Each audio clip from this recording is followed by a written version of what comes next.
Hi, my name is David Allison. I'm the founder of the Valuegraphics database, the Valuegraphics project.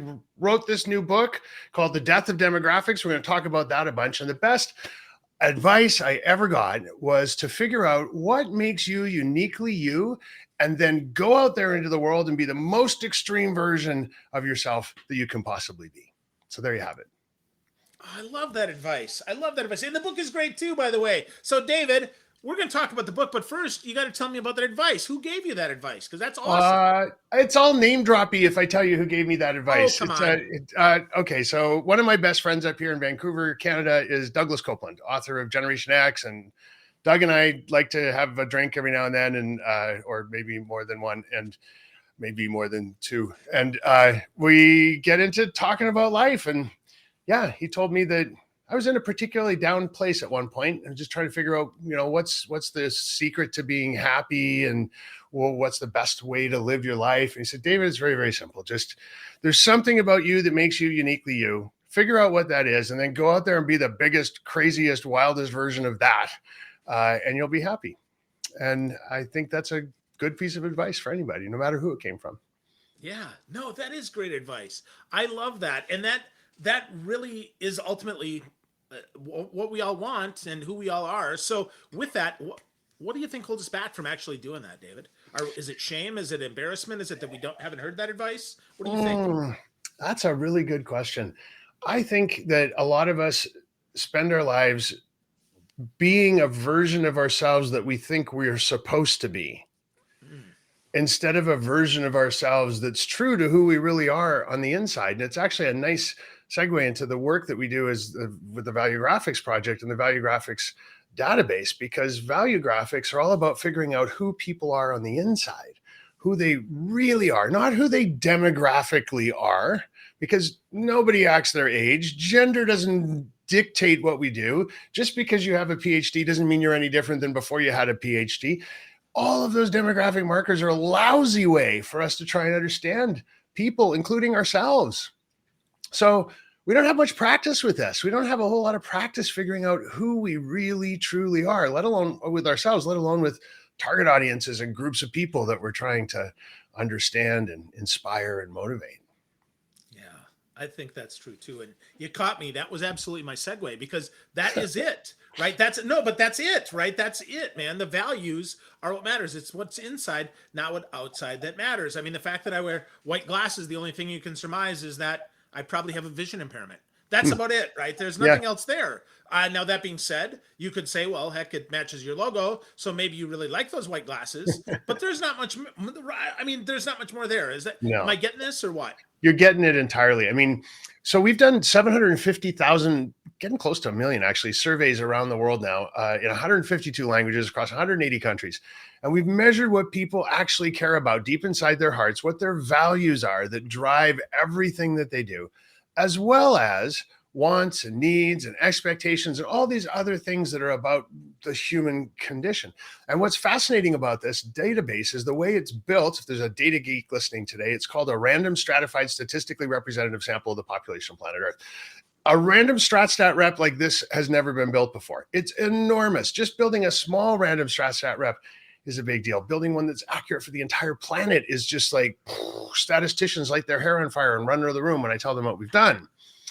But the reason I'm telling you all this is we can also look at it demographically. So, for example, let's think about it. Here's a stat. I'm going to give you two numbers to remember. First one, all across the board, every demographic label you can think of, gender, income, marital status, number of kids, education, all of that stuff. The people within those cohorts, those groups, they only resemble each other on average across the board 10.5% of the time. Baby boomers are only 10.5 similar. Men are only 10.5% similar. People who earn $100,000 a year are only 10.5% similar. So if you take baby boomers who earn $100,000 a year and happen to be male and pile them on top of each other and say, that's my target audience, you got a bigger group of people who only resemble each other about 10.5% of the time. And then we go and spend $1 million and say, well, we know who they are. They're going to be terrible with technology. They're men, so they're going to like sports. So let's get some sports star who hates technology, and they're going to be our spokesmodel. And that's where we go. We just use stereotypes to make stuff up about people once we think we know who they are based on what's on the outside. And what's on the outside has nothing to do with what's on the inside. So yeah, demographics are a lousy way for us to understand each other. Oh, here's the other stat I promised: 10.5% similarity. Now, the entire planet, all of us, just because we're alive and upright and breathing right now, we all agree with each other about 8% of the time. So it's only 2.5% more accurate to use demographics to understand your target audience than to use nothing at all and just say whatever the heck pops into your head. That's how accurate demographics are as a profiling tool. It's nonsense. Wow. It's why we get so excited when we see a 3% open rate on a direct marketing piece. We're like, whoa, 3%. That's a 97% fail. And we're popping champagne corks because we did so well. We're such smart copywriters and we're such smart marketing people. It's 3%. We're using the wrong way to understand people. And so that's what we've tried to do, is introduce something new. Wow. Well, if I was going to be 97% wrong, I probably wouldn't keep doing that, right? I mean, that just sensibly, it'd be like, dunk, wrong, dunk. I mean, come on, 3% of the time I actually get through. So when I read those stats in the book, I was like, come on, dude, that can't possibly be right. And then, of course, right, statistically, obviously it is. So I'm not a math geek, but I'm a common sense guy, and that makes sense to me, right? So with that, 56 core human values that you all mapped out, I thought was interesting. I was like, all right, lots of those completely make sense, right? Lots of those completely make sense to me. Some not as much as others. So with that, right? So how do we, how do we know what we value, David? Well, how do you know what you value, or how do I know what you all value? Yeah, both, right? How do I find that out? Because I might not have names or one of those 56 core human values named out yet. Okay, cool. That's actually one of the reasons we did this, So let's just talk about that one little piece, the naming of these things. Values are the most powerful and important thing on earth. It drives everything that every human does. It's actually a neurological fact. There's a little piece inside your brain that you use to make all your decisions, and it uses your values to make decisions on your behalf. So values drive what you do. Every one of us, 24/7, 365.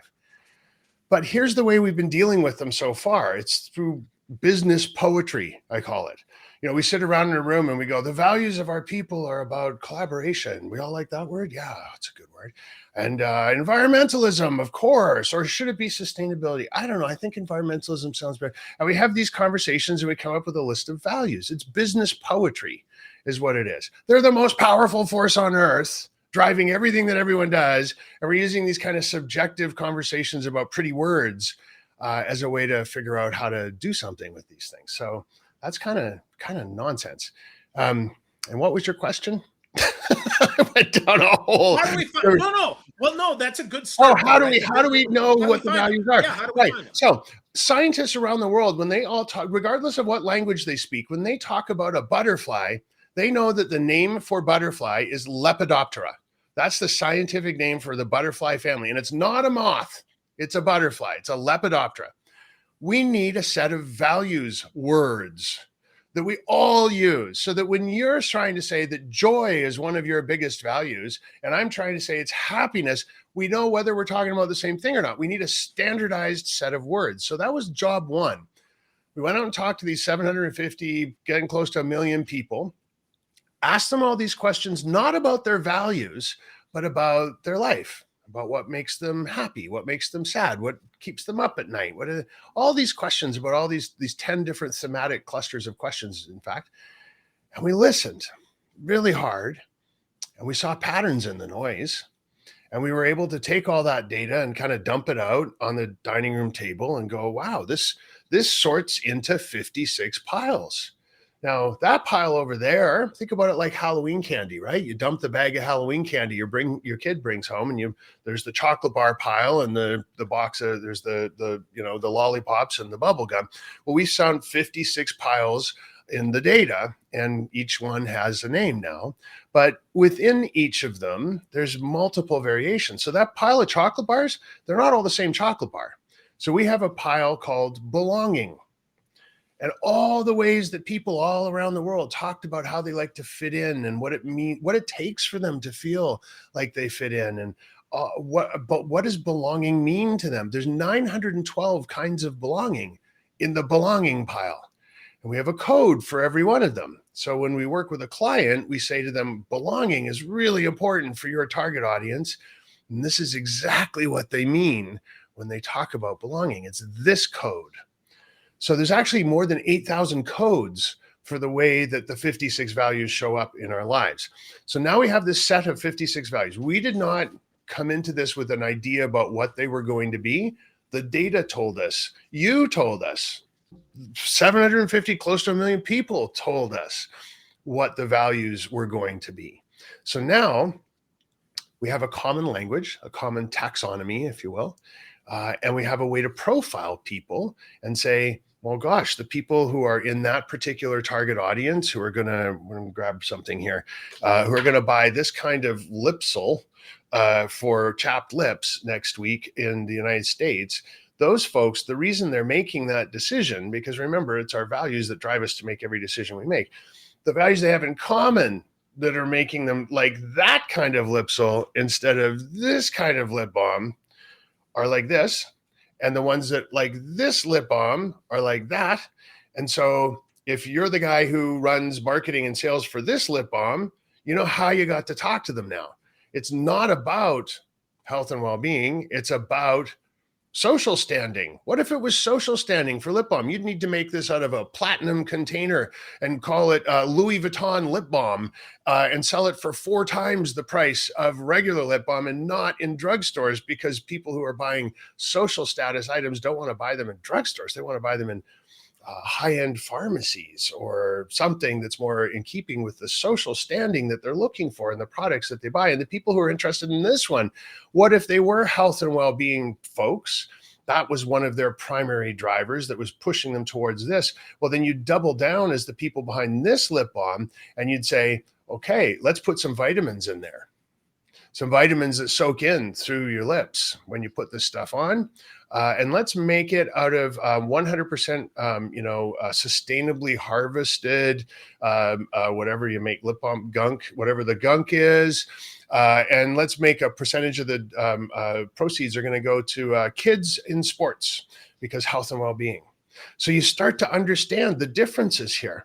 Now, where it gets really magic, if we profile the people who are after this one and the people who are after this one, and you can also find the places they overlap, where they have the same values. Now, if this is the guy who's our client, we can get him to say all the right things to solidify the base and blow a little dog whistle that gets these people to go, huh, maybe we'll try that one next time. And they won't even know it hit them, because they're not using values and they don't know what the values of their target audience are. Only this guy does. So it gets really fun and exciting when you start profiling organizational audiences. It can be employees or the talent pool. It can be who should we hire for one role or another, who our target audiences are for sales and marketing, all that kind of stuff. Wow. So there's this like big long quiz to get hired that people hire you to bring in and give them the quiz, or how does that work in practicality? Right. So let's go back to lip balm. If let's say the yellow lip balm is our client and blue lip balm is not, yellow lip balm calls us up and says, we want to understand people who are buying our lip balm. And by the way, can you also tell us people who are buying this other guy's lip balm, because we want to steal their market share. Okay, so we find out a few things about this lip balm and this lip balm. And then we go out and do a little survey. We call it an unlocking survey. And we go out generally through social media and we say, hey, who wants to buy lip balm next week? And who thinks this one's kind of cool? And people go, oh, that's me. Go, cool. Can we ask you a couple of questions? And they, sure. And they fill out a few little questions for us. This is a live sample of people out there. It's got to be a statistically representative sample of whatever the yellow audience, target audience is. So they're from the United States, they fit into a demographic profile, whatever it is. We get a sample of those folks to answer a few questions. That's just enough, just a few questions. what they tell us tells us where to go into the benchmark study and pull out all the lookalike data and go, oh, it's you guys and it's you guys. And every time we see that data point, we know this one's right next to it. So let's pull that up. We kind of go shopping in the database with a little basket on our arm, and we pull all the cool stuff out for that particular target audience and go back to the client and say, here's what we learned about your people. Here's what makes them tick, what you got to say to get them to buy more. And here's what we learned about those guys and how you can steal some of them and get them to come over to your backyard barbecue and hang around with you. So that's how it goes. Yeah. It's So, pretty cool. so that is pretty cool. So, and what's the statistical significance of that? If it's 10.5, which is really 2.5%. Yeah. What's the number here then on the other side with the value graphics? Well, we see audiences as much as 8 times more aligned than when you use demographics. So a group of people who you understand what their shared core values are, they'll resemble each other on all the other things about who they are and how they make their decisions and what's important to them as much as 89% of the time. So what it really boils down to is you got $1 you're spending demographically, you're going to get about a 10% hit at best if you do everything perfectly, which you won't, which is why we get happy with a 3% response rate. So let's say 10, let's say you're perfect. You get an absolute 10% response by only using demographic information. Layer the values on top, you can get as high as an 89% similarity within that cohort. That's how targetable they are. So you can get an 89-cent dollar instead of a 10-cent dollar. It's basically like taking your marketing budget and multiplying it by 8. And that's how much more effective and efficient it'll be. Now, here's the other really cool thing. All these people around the world that we talk to, we also ask them, hey, how much more would you pay for something that you felt reflected your values? So you're standing in the grocery store. We've all done this. Buy which kind of coffee am I going to buy? One's cheaper and one's better for the planet. Depending on what your values are, you're going to make a snap decision about which one you're going to buy. People will pay as much as 13% more for the product that aligns with their values. So here's a great example. I love this one because it's about Oreo cookies, my favorite cookies. And Oreo cookies, if I tell this story often enough, will call me up one day and say, David, we're going to give you a lifetime supply of Oreo cookies. How many do you eat in a week? And then they'll be surprised when I tell them how many I eat. Oreo cookies last year made $4 billion in gross sales. That's a lot of Oreo cookies. Now, we know 13% is the number I gave you for return on values across the board, but individual categories are different. So the category of everyday household expenses, people will pay as much as 8% more for something that aligns with their values. So on a $4 billion gross revenue, that means Oreo cookies could make about $320 million extra every year, just by saying to their consumers, we see you. We know what you care about. We changed a word on our packaging. We did some social media in a different way that's more about what you care about and less about what we think you care about. We found a way to connect to you and talk to you like the human beings that we know you are. So what do you got to lose? All you got to do is change up the way you position stuff, the way you talk, the way you present your case. Make it less about what you think is important and more about what they are looking for. And you can make an extra 320 million, Mr. Oreo cookies. What if I'm half wrong and you only make an extra 160 million? Isn't that worth giving it a little try? And all you got to do is change the way you think about about people, and you're good to go. So it's kind of a no-brainer. Understanding the values of whoever you're trying to engage and influence and inspire, it's a secret weapon. And we've just started. So not a lot of people are doing this yet. And it's a chance for the underdog to really, in any product category, come in and make a big difference. Wow. And I'm going to guess that you probably eat less than $160 million in Oreo cookies a year. Is that a fair guess? It's close. It's got to be close, right? Yeah, that plus your consulting fee probably would more than be paid for, right? Yeah, you got it. Yeah. That's fun. So yeah, it makes your budgets more effective and people will pay you more. Why wouldn't you do this? That is a great question. Yeah. So why don't people do this, David? Because I'm little old David in Vancouver, Canada. If I was McKinsey or Boston Consulting Group and I had this information, it would be worldwide by now. We're pushing a big rock up the side of the mountain here. We're asking people to change how they think about people. We've all been taught how to do this for millennia, that the right way to think about people is look at a group of people and say, well, gee, they're mostly women. My audience is 75% female. So what are you going to do with that? You're going to make everything pink? It's kind of a useless fact. And then, well, they're 18 to 24 years old. And so what are you going to do with that? You're going to, what do 18 to 24-year-olds like? They like hip hop. So it's going to be pink and it's going to have some hip hop music in it somehow. And so you just use all these ridiculous stereotypes that we fall into. And it seems innocent enough. And, it's our money. We want to spend it in a way that only gets us 10 cents on the dollar. Who cares? It's up to the individual organization. But there's a much larger reason why we need to shift and start thinking outside these demographic and psychographic ways of looking at people.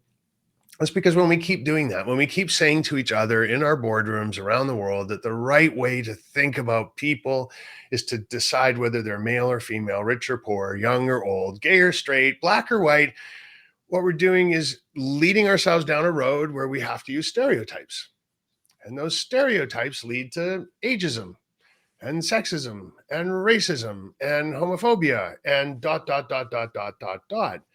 These are all issues that are like we're fueling these fires with this dominance of demographic stereotypes that we continue to see in the world. And if you don't think it's happening, you just need to go into a toy store and look at the pink toys and the blue toys. Of course it's happening. People in toy companies are sitting around making decisions based on stereotypes.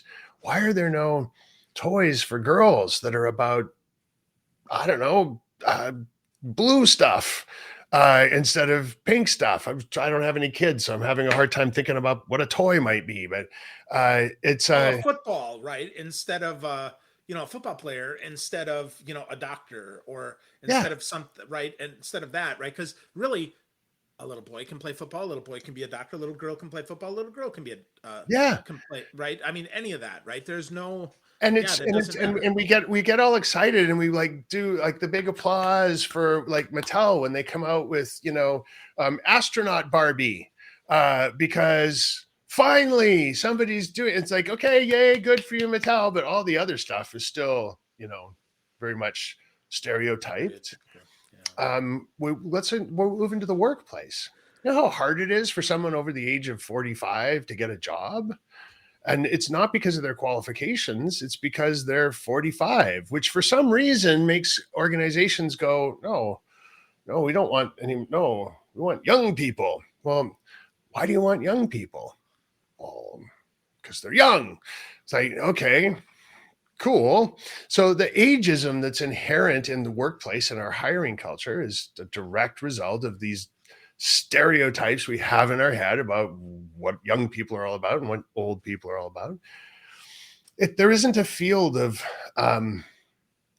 business. There isn't a component part of what a business is that isn't somehow dwelling in these outdated ideas that are based on demographics and what it used to mean back in the day. Because, millennia ago, we all had to behave in certain ways based on our demographics. There was an imperative. There was a demographic imperative. If you were in a small little rural village in northern France in the 1300s, first rule of podcasting: turn off the outside phone. Give me a second here.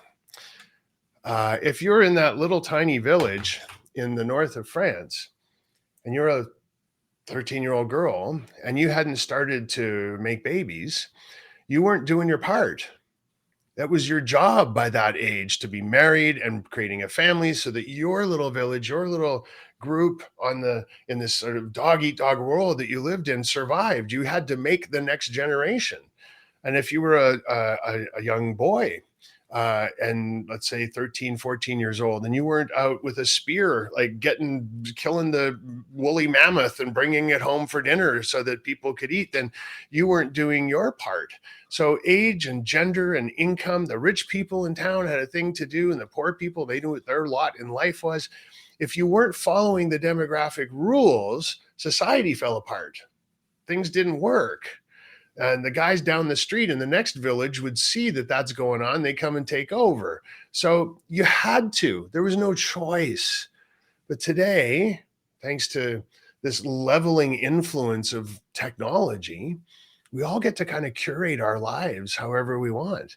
Baby boomers that retire don't have to stop. They don't have to sit and knit in a rocking chair and whittle on a stick. But there was a time when that was their job. That's what they were supposed to do. So I don't know. I think that we need to give our head a shake and realize that in this time where we've found a better way, a new way, and a disruptive way for everything from space travel to pizza delivery to car ownership to vacation rentals, everything. We're rethinking everything. But we've yet to sit down and rethink this fundamental piece of how all of that stuff comes to be, which is determining who is our target audience, what are they all about, what do they care about deep inside their hearts, and how can we connect with them in a way that's going to make a difference. Haven't rethought that. We're still using the same system from thousands and thousands of years ago. Yeah, well, maybe the good old days that people talk about is when everybody had those same types of values based on their have to, and they don't even realize that those were values back then, that those were must-haves. Yeah. Right? So maybe that's what people are longing for. I don't know. That's kind of interesting. Well, when you go and see a shrink, they don't like being called that. When you go and see a therapist, they lie down here on my nice comfy sofa and let's talk about your life. You're unhappy. That's why you're here. Something isn't working for you the way you would like it to work. So what they do is talk to you about your life, what's going on, and they talk to you about what's important to you and what are your values, what drives you, and they look for that misalignment. And then their whole work as a therapist is about trying to bring those things into alignment. They call you adjusted once you've hit that place where your values and your reality are the same. When you're misaligned, you're unadjusted, you're somebody who's having trouble getting through the course of your days and your weeks and your months. They bring you back into alignment and they send you off into the world a happy, well-adjusted person. That's, I think, a whole lot of what's behind many things that are going on in the world today. And by using Valuegraphics to start to look at groups of people and understand who they are, in a way we're doing a much more important job than just selling our stuff and marketing our things. We're teaching ourselves and everyone we come into contact with that the correct way to do this, not just look at the values of your target audience, but let's create products and services and brands and things and ideas and institutions that are aligned with what people care about. There's so much unhappiness in the world, so much divisiveness in the world, so much rage and so much unhappiness. And I think it's because we're vastly out of alignment with our values. Get philosophical for a moment. I don't think I've ever done this on a podcast before. The world around us is a series of, let's call them institutions that we created for ourselves. Education, government, politics, banking, finance, etc., religion. And we invented these things to serve us a long time ago, a long time ago. And they've been changing at this sort of glacial pace over the course of centuries. They're very similar to what they were thousands of years ago. Politicians and democracy today is fairly recognizable from what it was way back when. The church is fairly recognized. Education, there's been some change, but it's very, very similar. What's changed dramatically is us. So these institutions we invented to serve us and who are kind of down here doing this thing, if it's a graph, and we've come along and we've changed to a point where, a middle-aged guy in, I don't know, a city in the United States has an entirely different set of values and things they're focused on than that same person with the same demographics would have had even 50 years ago. And yet it's the same institutions, the same world that is trying to figure, and this gap keeps getting bigger and bigger and bigger and bigger. So until we figure out how to talk to each other and institute a world based on what we care about today, not some idea of what was important thousands of years ago, we won't be able to get those institutions to change and catch up. And this is going to be a continuing divide. We're seeing it play out all around the world in all kinds of ways that we don't need to get into because we're all very aware of them. It's on the news every single night. We're trying to live a life based on our values, and the world we've created around us doesn't allow for that because it's based on this olden days way of thinking. Wow. So David, if that's true, and I believe it is, that makes so much sense to me. How do we get started bridging that gap? How do we get started pulling us back into alignment instead of being so maladjusted? Let's get readjusted and let's get aligned. How do we start there with with the death of demographics and understanding that values and value graphics is where it's at? Well, the very first thing we have to do is take a look at ourselves. If kind of goes back to that opening piece of advice I had, right? We need to dig deep inside ourselves and realize who really are we? And in the process of doing that, it's going to show us some things about who are the people around us. The people that we get along with the best in our lives are the ones who have values similar to ours. That's just a fact. The people who we get along with, so the one person whose values are so aligned with ours, if we're lucky, that's the person we marry and settle down with and spend the rest of our lives together because we're values symbiotic. So if we can start to realize that values are truly driving the conversation, values are how we all live our lives, then that's got to eventually bleed out and become part of how we inform the decisions that we make. The people in power need to start to realize this, the people who are running companies. Our little database and the work we're doing with organizations around the world to help them shift the way they think about people and bring values back into the boardrooms of the nation and of the world. It's like a Trojan horse, right? If we can get the wealthiest, largest organizations in the world with the biggest megaphones to start thinking about people this way, they're going to be able to do it much faster than I'll ever do it. And so by helping them make money, we're actually getting this word out there into the world that there's a better way to do stuff. That's all I know how to do. From here, I have to hope that we've planted a seed, that this database has started to move things in the right direction, that if corporate entities are thinking this way, that it'll bleed out into all the people who work in those organizations, the people those organizations interact with, and everything will come back to, I don't know, some big kind of giant cosmic head shake where we go, hey, whoa, wait a minute, what have we been doing? Why aren't we thinking about each other in a different way? Wow. That's a great place to wrap up this conversation, but we are not done, David. We are going to talk about sales and leadership another time.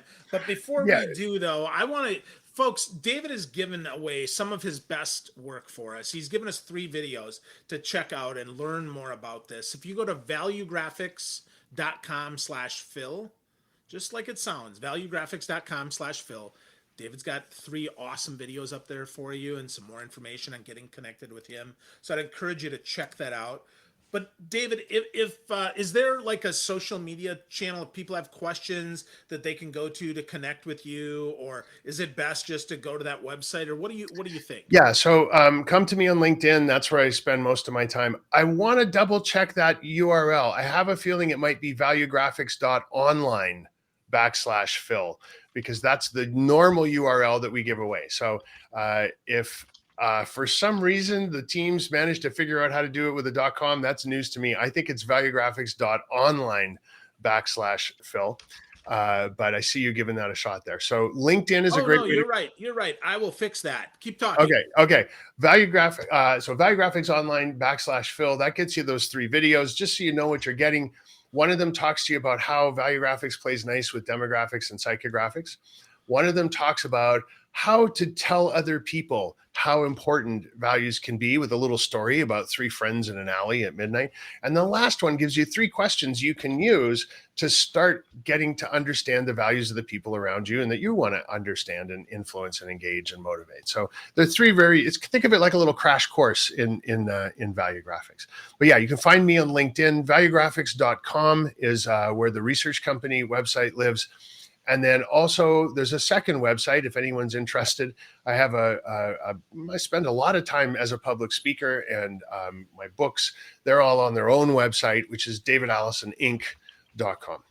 So yeah, lots of ways to connect, and we're very prolific, let's say, on social. I think if you just did a Google search, you'd find us, if that's all you take away from today.